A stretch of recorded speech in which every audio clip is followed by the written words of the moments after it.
what's up? Bro, you know you in Thailand right now. Man, come get this shit. มองถ้าตัวพี่อยากได้น้องพี่ก็คงต้องมองถ้าน้องไม่ทงไม่ทักพี่ก็คงต้องลองถ้าอยากได้น้องพี่ก็คงต้องมองถ้าน้องไม่ทงไม่ทักพี่ก็คงต้องลองถ้าเธอยังคงไม่มองพี่ก็ต้องอยู่กับบองพี่ก็ต้องอยู่กับบอง Cheers up for the toast, eat like.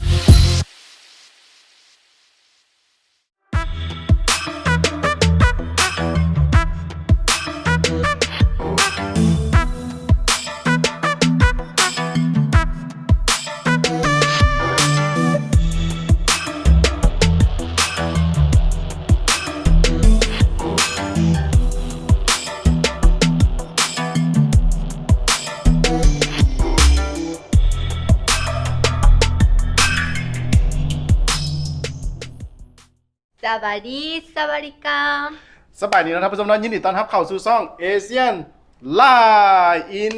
อเมริกาไว้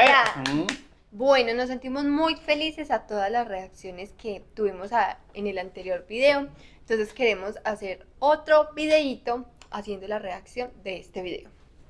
โอเคน้องอเมริกาเพิ่นบอกว่าโอ้เพิ่นดีใจหลายเนาะที่มีคนเบิ่งคลิปของเฮาเนาะแล้วก็มื้อนี้เนาะเพิ่นดีใจแล้วก็เพิ่นจะมาเฮ็ด reaction เพลงอีกเพลงนึงนั่นเองเนาะเพลงนี้กำลังมาแฮงคือกันเนาะหาก็ออก 2-3 มื้อนี้แล้วก็ FC เพิ่นก็ขอมาหลายเนาะมื้อนี้เฮามีเวลาก็เลยจะจัดให้ไปเลย Hoy haremos una nueva canción que se llama Onchibi Boom Boom Banda. Ay. โอเคเนาะท่านผู้ชมเนาะน้องเอริกาเพิ่นพยายามเว้าเพิ่นพยายามเว้าซื้อเพลงแต่ว่าเพิ่นเว้าบ่เป็นเนาะมื้อนี้เนาะเฮาจะมาเรียกเส้นเพลงนั่นก็คือเพลงใหม่ของOG Bobby เนาะชื่อเพลงก็คือบ้องของเราห้องคู่กันกับแวนด้านั่นเองท่านผู้ชมเนาะ ¿Estamos listos? Sí. Okay. Let's go. 1, 4, 3.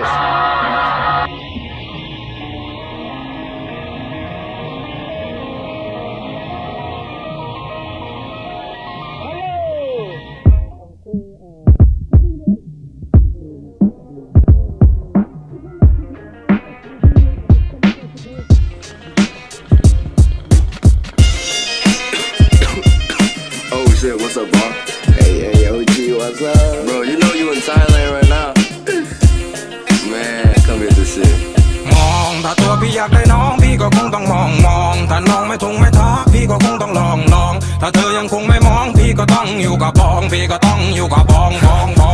Look at me, la mama, I done made it with the broccoli. Now shout out to my people, said the love out to my colony. I put myself in continents, the real ones called the bottom me. The only motherfuckers down the border with apologies. Say it with my chest, I feel it, bougie Benihana. In the place where other rappers only get demolished. Get my shit together while I work and go to college. Get my own money in your face, bitch, I get deposits. Travel once a year, I only get to see my mama. Save up all my dollars, steady waiting, hidden like a trauma. Step up in the way, I gotta live it like a baller. Biggest in the game before I end up with the baby mama. Yeah, never go soft, cause I'm a demon. Better get lost before they get screaming. Better take over the season. Play this shit back every weekend. Bar for bar, just like a machine. No one else compared to me. 100% blood, sweat, like a queen, killing the scene. มองถ้าตัวพี่อยากได้น้องพี่ก็คงต้องมองถ้าน้องไม่ทงไม่ทักพี่ก็คงต้องลองถ้าเธอยังคงไม่มองพี่ก็ต้องอยู่กับบองพี่ก็ต้องอยู่กับบองมองถ้าตัวพี่อยากได้น้องพี่ก็คงต้องมองถ้าน้องไม่ทงไม่ทักพี่ก็คงต้องลองถ้าเธอยังคงไม่มองพี่ก็ต้องอยู่กับบองพี่ก็ต้องอยู่กับบอง នៅខ្មែរគេហៅ the brother បើអូនចង់ចេះខ្មែរ I can be a teacher បងមានចិត្តទូលាយសាសអី doesn't matter ធ្វើឲ្យបងខ្នាញ់បងស្រឡាញ់បងខ្លាចជា player អើយនារីជឿនលឿនមកសម្ដាស់ទឿនកុំកិនច្រើនពេកកូនណាអើយនារីជឿនលឿនរៀបការលឿនថាបំសំនំនេះលោកក្របីចូលស្ដីម្ដាយអូនប្រាប់ថាកុំភ័យមិនបានប៉ុន្មានអូនរត់ទៅតាមសេដ្ឋីបងក៏ចេញពីស្រុកលេម៉ែទុកមកដីថ្មីមិនជោគជ័យជាមួយនឹងអូនតែបងជោគជ័យជាមួយតន្ត្រី Fuck it I'm a run the time with OG smoking dope shit motherfucker think they know me but they ain't it they know it they ain't shit តំណាងខ្មែរទាំងមួយដែលខ្ញុំមិនហ៊ាន bullshit มองถ้าตัวพี่อยากได้น้องพี่ก็คงต้องมองถ้าน้องไม่ทงไม่ทักพี่ก็คงต้องลองถ้าเธอยังคงไม่มองพี่ก็ต้องอยู่กับบองพี่ก็ต้องอยู่กับบอง Cheers up for the toast, eat like Vikings up in the boat. Bring your friends along, I like both. Yeah, the tourist be coach. Put that daycare in the throat. Had to let it be known. Hit songs, no jokes. Certified like both. Yeah, bounce back in my city, ready, set, go. Yeah, let's smoke. Yeah, tie style like bikinis, all of my crib felt like home. Yeah, bulletproof with no layers, hard like blocks, stay for like 80s. Man, these bitches think that I'm playing. Easy kill on my slam, even though feeling like doing the most. Yeah, fresh in the boat, spreading the love, breaking the buzz. Better you know how it goes. Yeah, I'm chilling it all in. Cause bosses never go fold. They say what I do is dope. Raise a glass of toast. Let's go, gang. มองถ้าตัวพี่อยากได้น้องพี่ก็คงต้องมอ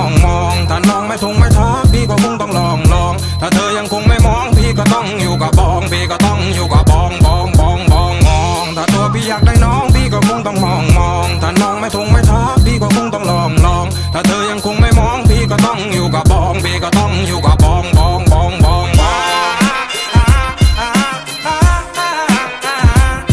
จะไปทางไหนเธอคงจะไป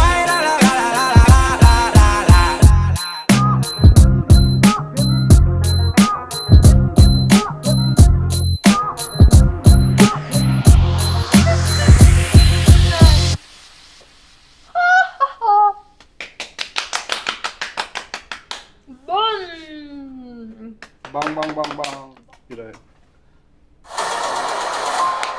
Bueno, personalmente me encantó esta canción, estuvo súper, me encantó perrearla, como decimos en mi país. El idioma que yo hablo es español,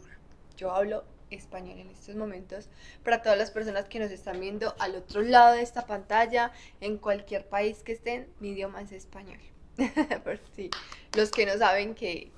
ahorita mi compañero les dirá, los de Indonesia, los de Tailandia que no me conocen, les dirá qué idioma es el que yo hablaba, que es español.